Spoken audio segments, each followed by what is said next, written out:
Oke, mari kita berlanjut ke rotasi.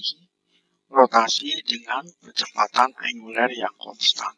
Seperti kita telah mempelajari gerak translasi yang dimana kita batasi diskusinya itu pada percepatan yang konstan. Begitupun di dalam gerak melingkar ini kita batasi percepatan angularnya adalah konstan. Dengan menggunakan analogi rumus-rumus yang ada pada translasi, kita bisa mentransfer, ya, merubah dari translasi ke rotasi dengan menggunakan variabel-variabel yang baru yang ada di rotasi atau angular. Ya. Jadi seperti yang terlihat pada tabel ini. Yang di sini kalau V sama dengan V0 plus AT, di mana V itu sama dengan, kalau di angular itu adalah kecepatan angular, maka kita bisa menggunakan ini. Ya, dan seterusnya. Oke, lanjut. Ini ada checkpoint. Ya. Di sini ada 4 situasi, di mana sebuah benda berotasi dengan posisi angular. Ya, itu masing-masing A seperti ini, 3T min 4, B 5T pangkat 3 plus 4T kuadrat plus 6, dan C-nya adalah 2 per T kuadrat min 4 per T, dan D-nya adalah tetanya sama dengan 5T kuadrat min 3. Pertanyaannya adalah, situasi yang mana persamaan angular itu dapat diterapkan ke tabel di atas? Nah, tentunya untuk bisa menerapkan tabel di atas, situasinya harus di mana percepatan angular itu harus konstan. Untuk mencari percepatan angular dari theta yang sudah diketahui ini, fungsinya dalam bentuk fungsi, maka kita cari turunan 2 kali. Untuk A, turunan 2 kalinya adalah 0. Sedangkan B, turunan 2 kalinya itu adalah berapa? Masih merupakan fungsi daripada T. Untuk C juga masih merupakan fungsi daripada T. Jadi dia tidak bisa dipergunakan, ya, karena situasinya beda. Karena di sini percepatan angularnya tidak konstan. Sedangkan D itu percepatan angularnya, kalau ini kita turunkan 2 kali, dia adalah sama dengan 10. Maka yang D yang bisa kita gunakan dan memenuhi persyaratan, yaitu percepatan angularnya adalah konstan. Ini ada sampel problem. Ada semacam kayak batu, ya, batu yang buat mengasah pisau, ya, gerinda atau gerinda, ya, berotasi pada percepatan angular yang konstan, di mana percepatan angularnya adalah 0,35 radian per detik kuadrat. Pada T sama dengan 0, mempunyai kecepatan angularnya min 4,6 radian per detik. Ya. Di sini ada reference line. Jadi reference line ini berada pada bidang horizontal, ya, dan pada posisi theta 0 sama dengan 0. Jadi awalnya itu theta awalnya adalah 0. Ya. Jadi pada saat waktu setelah T sama dengan 0, ya, pada saat waktu berapa kayak? Nah, pada saat waktu berapa setelah T sama dengan 0, ya, posisinya, ya, jadi pada saat waktu berapa sehingga posisinya theta itu menjadi 5 revolusi, ya. Jadi 5 kali putaran dalam hal ini, ya. Yang tadinya theta 0-nya 0, maka theta yang akhirnya dia telah mengalami 5 kali perputaran atau revolusi. Ya, jadi di sini kita menggunakan rumus seperti ini, ya. Nah, ya, jadi tetanya adalah 5 putarannya, karena satu putaran adalah 2 pi radian, dikali 5 jadi 10 pi radian. Dan theta nolnya adalah 0, sehingga kita akan mendapatkan 32 detik. Ya, jadi theta 0 untuk mencapai 5 kali putaran itu adalah 32 detik. Pada saat kapan ya, greenstone atau batu gerinda ini berhenti ya. Jadi di sini kita menggunakan rumus seperti itu, T sama dengan omega min omega 0 per alpha ya, sehingga kita dapat itu adalah waktunya adalah 13 detik ya. Oke, lanjut lagi.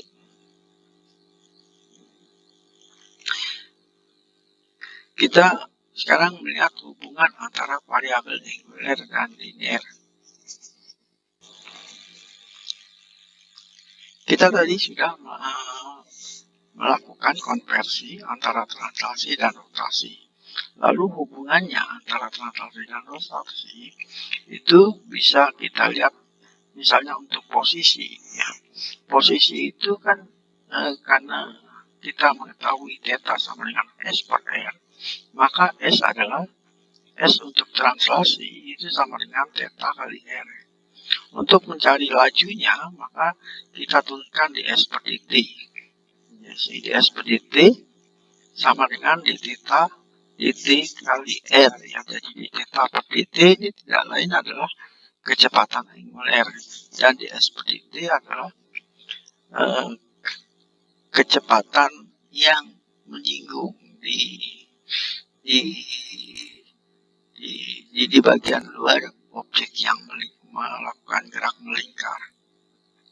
Karena T sama dengan 2 pi R per V, maka periode putarannya bisa dinyatakan dengan 2 pi per omega. Jadi omega di sini adalah frekuensi. Ya. Omega di sini adalah frekuensi. Ya, jadi omega di sini sama saja frekuensi, atau bisa juga menyatakan laju angular. Ya. Laju angular. Karena frekuensi adalah banyaknya putaran per detik. Ya. Jadi banyaknya putaran per detik, banyaknya revolusi per detik, itu tidak lain adalah menyatakan laju angular.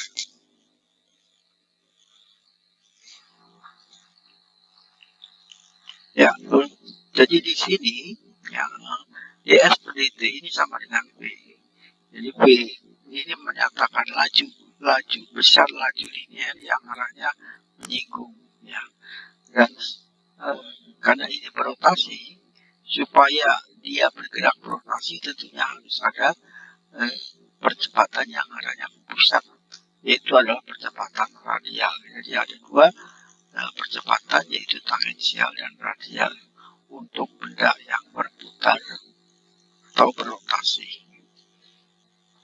Untuk percepatannya kita tinggal menurunkan dv per dt ya, sehingga kita dapat bahwa percepatan tangensial ya, tangensial itu sama dengan alpha r. Jadi percepatan rotasi dikali dengan jari-jari. Jadi tangensial adalah percepatan yang menyinggung ya, menyinggung sisi bagian luar daripada objek yang berotasi.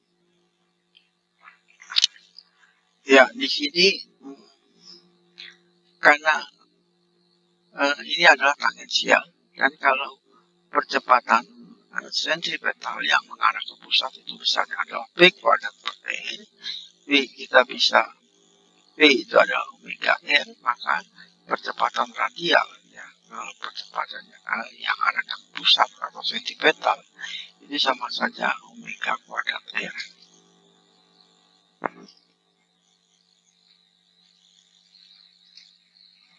Nah, lanjut. Oh, ini ada checkpoint 3. Jadi checkpoint 3 ini ada kecoa ya, cockroach ya, kecoa yang dia menaiki sebuah piringan merry-go-round ini semacam kayak yang ada di tempat hiburan itu loh, yang berputar-putar ya, apa namanya, merry-go-round. Jadi yang ada di tempat hiburan, tempat anak-anak main ya, yang semacam kayak piringan berputar ya, berotasi. Nah, di sini ada kecoa ya, kecoa yang menaiki itu ya, menaiki merry-go-round. Jadi merry-go-round itu kalau di Indonesia kan itu kemudi putar ya. Kemudi putar ya. Jadi merry-go-round itu kemudi putar kalau di Indonesia ya. Nah, sini ada kecoa yang menaiki kemudi putar itu.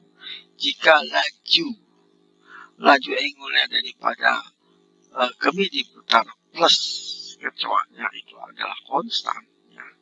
Laju angularnya konstan ya. Apakah kecoa itu mempunyai percepatan radial dan percepatan tangensial? Kalau percepatan radial ada ya, karena dia ikut berputar, dan percepatan tangensial tidak ada ya, karena dia hanya menaiki kemudi putar tersebut. Jika omeganya berkurang ya, apakah kecoanya itu mempunyai kecepatan radial atau dan tangensial? Radial jelas ada. Tangensial ini karena omeganya menurun, maka akan ada perubahan kecepatan angular. Karena adanya perubahan kecepatan angular berarti ada percepatan angular ya, ada percepatan angular, sehingga di sini akan ada percepatan angular ini adalah percepatan tangensial. Oke, lanjut. Kita masuk ke energi kinetik rotasi ya. Untuk energi kinetik dalam sebuah sistem yang rotasi, jika sistemnya itu banyak, maka kita tinggal menjumlahkan energi kinetik dari tiap partikel tersebut ya. Jadi seperti bisa dinyatakan seperti ini, sigma mm kuadrat ya. Jadi kalau kecepatannya itu sama dengan omega r ya, jadi di sini bisa diganti energi kinetik itu sama saja setengah I omega kuadrat, di mana I itu adalah momen ya, di mana I itu adalah inersia rotasi ya. Inersia rotasi di sini analoginya kalau di translasi itu adalah massa ya. Jadi kalau di rotasi itu inersia, kalau di sini adalah massa. Kalau di translasi analoginya K sama dengan setengah mr kuadrat, kalau di sini setengah I omega kuadrat. Oke, lanjut. Nah, ini ada checkpoint lagi ya. Di sini ada gambar menunjukkan ada 3 bola yang berputar pada suatu aksis dengan massa dan panjang tertentu. Nah, sekarang tuh di sini suruh mereng yang dari ketiga sferis ini yang mempunyai inersia rotasi pada sumbu aksis yang terbesar. Jadi kalau kita lihat yang pertama dengan lengan 1 meter dan massa 36 kg itu, maka momen inersialnya adalah 36 kali 1 kuadrat ya. Nah, jadi adalah momen inersialnya sama dengan 36. Untuk benda yang bermassa 9 kg itu 9 kali 2 kuadrat yang besarnya adalah sama juga 36. Yang ketiga juga sama, jadi ketiga-tiganya mempunyai inersia yang sama. Oke, lanjut lagi ke baik. Sekarang kita akan menghitung inersia rotasi ya. Inersia rotasi dari beberapa bentuk benda yang berbeda dengan aksis rotasi yang berbeda juga. Di sini ada beberapa bentuk benda, ada yang berbentuk cincin dengan aksis rotasi melalui titik pusatnya, berbentuk seperti pipa ya dengan jari-jari R1 dan R2, berbentuk tabung penuh ya. Ini semuanya sumbu rotasinya ada di pusat ya. Nah, kalau sumbu aksisnya seperti yang terlihat pada ini, maka rumus-rumusnya ini sudah bisa dilihat pada tabel ini.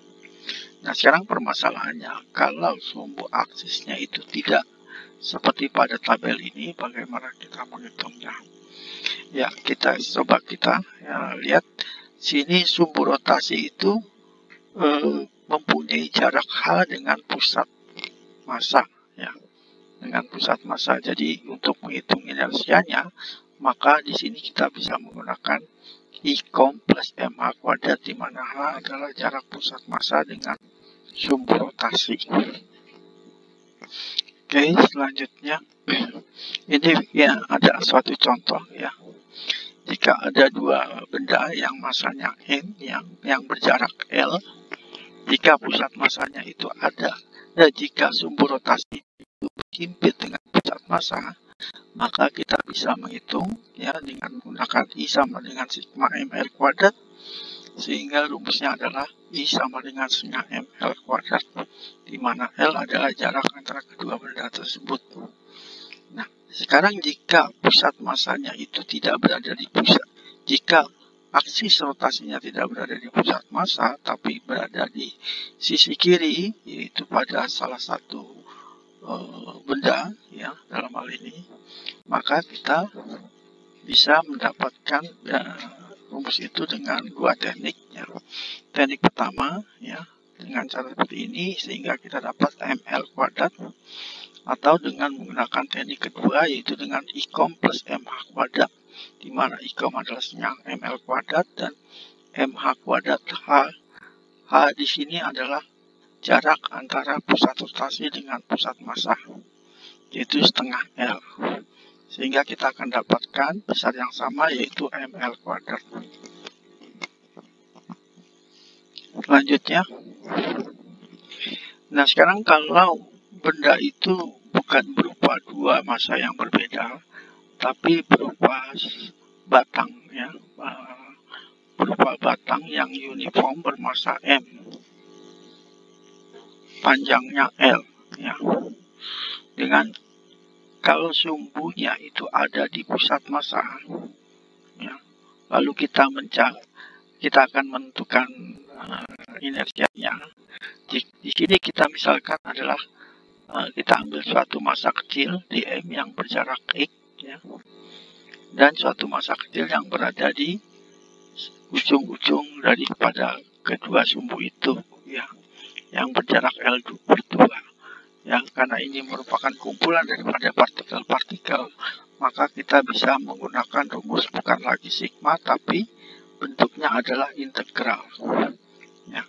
Karena benda ini uniform, maka di sini kerapatan massa per satuan jaraknya adalah sama.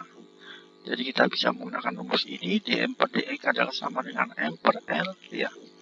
Jadi m per l ini merupakan kerapatan atau density ya. Density daripada benda tersebut. Jika kita lakukan integral dari min L per 2 plus L per 2, maka kita akan dapatkan momen inersia yang itu adalah 1/12 ml kuadrat. Ini jika pusat massanya berhimpit dengan sumbu aksis. Jika sumbu aksisnya berjarak H dari pusat massa, maka kita akan bisa menurunkan, sehingga kita dapat rumusnya adalah 1/3 ml kuadrat. Oke, kita lanjut ya. Jadi di sini 1/3 ml kuadrat. Jadi bisa kita lihat di sini H itu hilang. Ya. Jadi hanya hilang. Ya, ini jika sumbu rotasinya itu berada di ujung sebelah kiri ya, berada di ujung kiri daripada benda tersebut, yaitu sepertiga ml kuadrat. Kalau ini jika sumbu rotasinya ada di tengah atau berhimpit dengan pusat massa. Oke, lanjut kita masuk ke torsi ya. Jadi torsi itu adalah gaya yang menyebabkan suatu benda itu berotasi. Besar daripada rotasi itu bergantung kepada lengan atau jarak ya, jarak gaya tersebut terhadap pusat massa. Sebagai contoh di sini ada suatu objek benda yang pusat massanya ada di 0 di sini, lalu diterapkan suatu gaya yang arahnya ke sana, maka untuk menghitung torsi kita akan menghitung gaya yang tegak lurus dengan R ini. Ya. Gimana gaya tegak lurus itu? Ya, atau gaya tangensial yaitu sebesar F sin sumbu F sin derajat in ya, F sin theta ya. Jadi F sin theta dikali dengan R itu adalah besarnya torsi. Jadi kalau putarnya ke arah kiri berlawanan dengan arah jarum jam, itu dia besarnya positif. Kalau searah dengan jarum jam, maka besarnya adalah negatif. Oke, lanjut. Nah, ini ada contoh ya. Checkpoint 6. Di sini gambar kita lihat ada sebuah stick ya. Stick ya. Oke, yang panjangnya 100. Nah, di sini ada suatu posisi ya yang berjarak 20 cm ya. Satuannya cm. Batang ini panjangnya 100 cm ya. Di sini ada 5 gaya ya. 5 gaya pada stick dalam bentuk horizontal dan semuanya mempunyai besar yang sama. Nah, di sini kita diminta untuk mereng ya besar daripada torsi yang paling besar pertama. Ya. Jadi kalau kita ambil titik pivot ya, titik pivot ini sebagai titik putar ya, atau sumbu aksis ya, maka kita bisa menghitung besar momen dari gaya-gaya yang diberikannya. Jadi kalau F1 ini menyebabkan benda berputar ke kanan ya, dengan jarak L-nya adalah 20, F2 lengannya 0 berarti torsinya 0. Kalau di 40 cm itu ada F3 dan F4 ya. F3 dan F4 ini menyebabkan objek ini berputar searah dengan jarum jam atau negatif ya. Dan kalau yang F5 ini karena lengannya 0 berarti torsinya adalah 0. Jadi mana yang paling besar pertama ya? Yang paling besar pertama adalah F1 ya, karena dia putarnya positif ya. Besarnya ya F1 kali jaraknya 20. F3 itu besarnya sama dengan F1 torsinya, tapi arahnya negatif ya. Kalau F4 lebih kecil ya, F2 dan F5 torsinya adalah 0. Oke, selanjutnya ini ada problem ya. Ada 1, 2, 3 ya, bisa dicoba. Oh, ini ada 6 ya. Ini bisa dicoba dan nanti tugasnya biasa dikumpulkan sebagai tugas mandiri ya.